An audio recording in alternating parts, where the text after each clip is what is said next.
Okay, let's dive right in. We're about to unpack a powerful and, frankly, pretty unusual mental model, a system designed to test any idea by asking one simple, kind of strange question. Can it fly? You know that feeling, right? We are all swimming in this ocean of information, opinions, and so-called facts. It can be totally exhausting. But what if there was a structured way to put any idea, from a news headline to a deeply held personal belief, through a rigorous stress test to see if it actually holds up? Well, that's exactly what this system is for. So this is the core principle right here. It's called the Axiom of Recursion. And the idea is just this. A truly solid idea shouldn't have hidden flaws that only pop up when you look closer. It has to be consistent from the 30,000-foot view all the way down to the microscopic details. If zooming in reveals contradictions, well, you're likely dealing with a lie. Let's use a powerful metaphor here to really get this. An idea isn't just a static statement. Think of it as a dynamic, living thing, like a bird. A true, sound idea has everything it needs to achieve flight and soar, even under the pressure of reality. A false idea, on the other hand, no matter how appealing it looks sitting on the ground, will inevitably crash. So if an idea is a bird, what's its anatomy? What's it made of? According to this model, a complete, well-formed idea needs 7 distinct parts to stay balanced in the air. These are called the 7 wings. For an idea to be balanced, you've got to examine it from 7 dimensions. First, the who, its metaphysical identity and intent. Then, the where, its physical context. We need the what, the possible substance, and the risks involved. And of course, the why, its lyrical meaning, the reason it resonates with us. After that comes the how, its logical process. We also have to look at its cause, its historical origin. And finally, its effect, the emotive impact it has. See, an idea that's all how but has no why is just a cold machine. If any of these wings are missing, the idea is lopsided and doomed to spiral. Now we can zoom in even further. If the entire idea is the bird with its 7 wings, what is each individual wing made of? Every single argument within the larger idea needs these 3 things. The bones are the non-negotiable data. The feathers are what you do with that data, the action it suggests. And the ligaments are the logic that connects the two.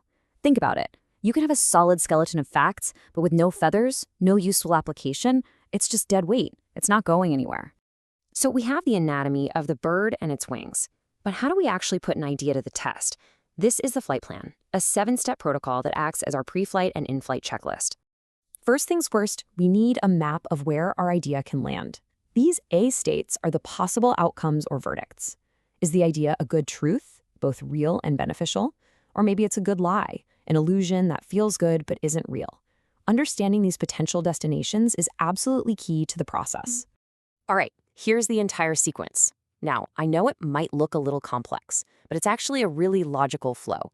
You start with your gut feeling, you build a structure to question it, check if your questions are fair, fill it with data, see how that data challenges your initial gut feeling, and finally decide what to do to arrive at a new tested conclusion. Step 1 is so crucial. It's not about pretending you don't have a bias, it's about being radically honest about it. Admitting, you know what, I really want this to be true, is the mandatory price of admission for finding out if it actually is.